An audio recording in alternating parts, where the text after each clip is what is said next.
One other quick thing, and then I'll get on to break down how a vision works. Have you ever heard of the Five-Nation Accord of the Iroquois Confederacy in the northeast of the U.S.?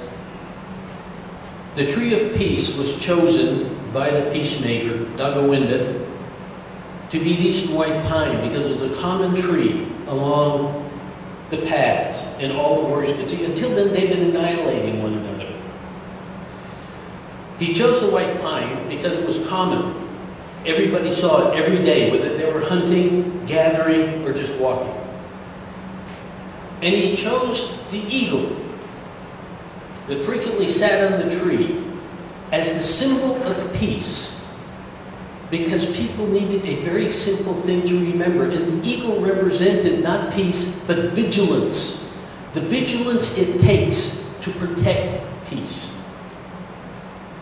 Now, he chose those two things because they were common and they were simple.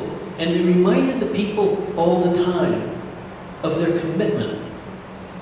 When they had their gathering, they buried the war hatchet under under a white pine. And he said, whoever follows the roots of this tree to the center will live in peace.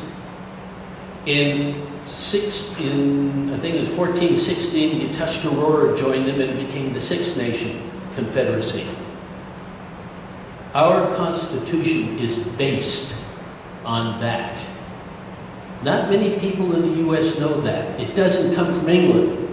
It comes from the indigenous Americans. That is significant because they took the time to argue all sides around the council fire, and they came to consensus, and they consummated that consensus with very simple symbology. A tree that lives longer and has continuity, that's roots spread out through the earth, are nourished by the earth, can guide people from all directions, and the eagle that portrays the diligence that we must deal with our own feelings in order to maintain the fragility of peace when we disagree with one another. A vision, goals and objectives. Our worldview is how we see how the world works. It's our overall perspective and how we interpret our place in the world. It's our perception, and our perception is our truth. That doesn't make it true, but it's how we perceive it. That's why I said last night, there is no wrong in the world. Everyone is right from their point of view, from their perception. It cannot be otherwise. So it's right, and different. That doesn't mean you have to agree with it. But even Hitler and the Mussolini and the Stalin were right from their points of view, though socially it was unacceptable. Now, unacceptable and wrong are two different things. Part of the problem we face today is that this religion says we're right, this religion says we're right, this faction says we're right, which means if I have to be right, then you have to be wrong. That's when conflict is born. Right, and different is based on negotiation. It's based on consensus. It's based on giving a little to have more. So perception is something that has to be accepted. Imagination. This is why children are so important.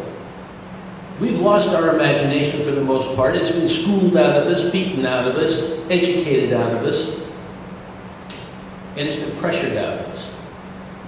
But children, to children everything is possible. Imagine the person who first asked, is it possible to go to the moon? Or Buck Rogers. Who came up with Buck Rogers with the spacesuit?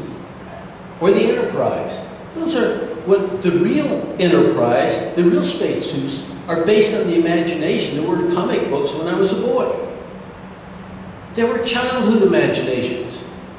Imagination comes from the sacred land of ignorance, where anything is possible. We're trying to kill ignorance with knowledge in Western society. That's a grave error. Ignorance is innocence. It's where every wise question comes from. It's where wonder comes from. It's where understanding there's something greater than we are comes from. We don't know what it is. We call it all kinds of different names. Some people call it spirit, some people call it God, some people call it this or that. But where does it come from? You can't touch it. It comes from the unknown, the imagination, which lives in ignorance and comes out of ignorance. And ignorance is simply understanding you don't know the answer.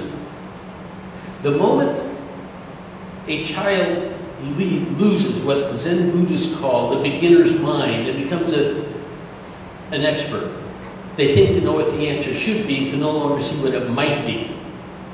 So when people call me an expert, I accept that appellation with my definition.